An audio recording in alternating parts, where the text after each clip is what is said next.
Morning, Al. Morning, Ali. You all right? Well, brilliant, mate. Listen, the first question we've got to ask you, you never warned us about this Jeff Sterling, man. He's been in the place. We've not seen the man since he's joined the place. He's away on world tours. He's introducing himself to the country. What a guy. Well, I was with him at the Philharmonic the other day, and when I got asked to come on today, I thought, at least I might get some decent questions out of me.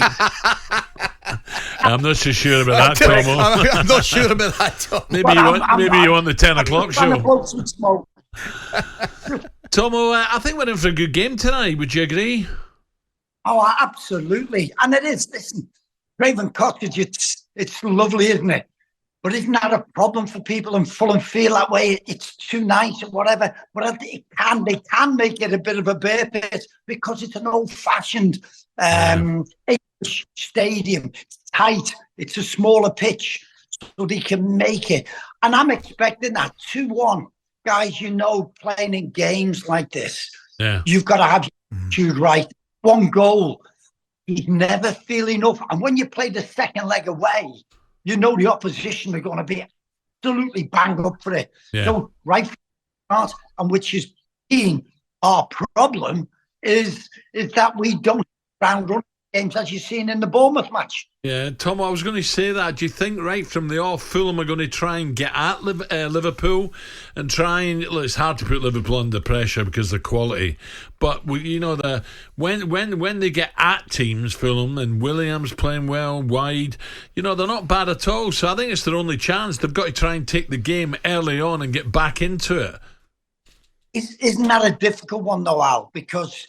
that's what Liverpool are like, is teams coming at them. As we've seen with Bournemouth, they come, they had a go, they got sort of very excited with themselves, and then all of a sudden, Liverpool can counter-attack, they can pick them off.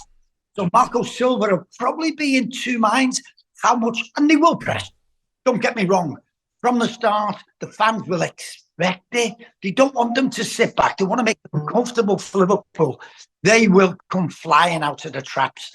And I think if Liverpool get through that first 15, 20 minutes, it's still 0-0. The game settles down. I think then it will go very much in our favour. Tom, will tell me there isn't a team in the world that wouldn't miss somebody like Mo Salah, for example. The guy's just absolutely different class, and it looks as though the hamstring will keep him out for a while. But looking at Liverpool, I mean, they went to Arsenal, one without Salah and one without Van Dijk, and I thought second half down at Bournemouth, Tom, I don't know whether you agree, I thought they were absolutely different level. I thought they were fantastic. I want to ask you specifically about Darwin Nunez. He's a player that I really like. I can understand there is some level of criticism put to him about his finishing can sometimes be a little bit erratic. But I tell you what, I don't half like the way he goes about his business. The great thing about Darwin, which is what fans love anyway in players, he never gives up. He always has a go. Yeah, he's got his failings, but the Liverpool fans absolutely for what he gives, and he doesn't stop trying. Yeah, I know where you're coming from, Ali. He's just got to be a little bit cuter with his finishing. Yep. But didn't we see that in the Bournemouth game? Yeah. The great move. It comes a little bit, dare I say it, Thierry, Henry-like, and he just glides it past him into the far corner. And the second one that he scores is even better. Yeah. Cross from Joe Gomez, reaching out for it, just delicately with the outside of his right foot on a stretch, and puts it in the corner. Hopefully, listen, I've not seen them in training, but you would like to think that's what they'll be finishing when he's going through. Little bit of a dink over somebody rather than just keep on putting his foot through the ball. A Dalglish dink. That's what he needs. That Dalglish dink. Tomo, I was going to say, Tomo, some great games coming up for Liverpool. They go to Arsenal soon as well, don't they? Looking at the table, and Chelsea. City have got some nice games coming up, but Liverpool, Chelsea home, and then Arsenal away. Some big games with it, and probably without Mo.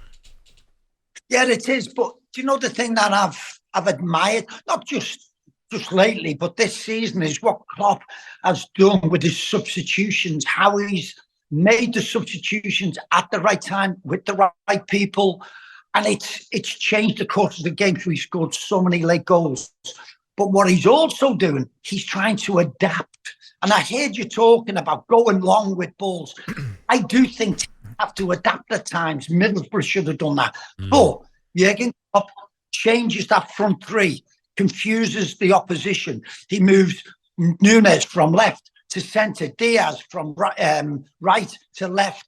He keeps the opposition guessing. Yeah. And I think that has worked absolutely fantastic for us this year. I tell you what he has done as well, Tom, to be fair to him, he's introduced a bit of the youth as well. You look at Conor Bradley, you look at Clark coming on, Owen Beck coming on. The boys are getting a chance as well. Well, it is, because and it's great, isn't it? We've got injuries, he gets asked about them at every press conference, but he doesn't go on about them. We've got about 9 out for one reason or another. So it's nearly a full team. But having said, you get on with it. And this is where young lads get a chance. And Jurgen has not been slow to give the boys a chance, if they have, to train with the first team when they've gone. Conor Bradley has been absolutely terrific. Yep. I think he got man of was Fulham in the first game. What a terrific game he had. Yes, he made a mistake, slipped over when Willian scored, but what a player he's been. Yeah. And you look at the other lads who've all come through. Harvey, Curtis has been magnificent this season. Even Trent coming through the academy. We've had some real pluses. Yeah. Tomo, so do you think Liverpool are City's biggest danger?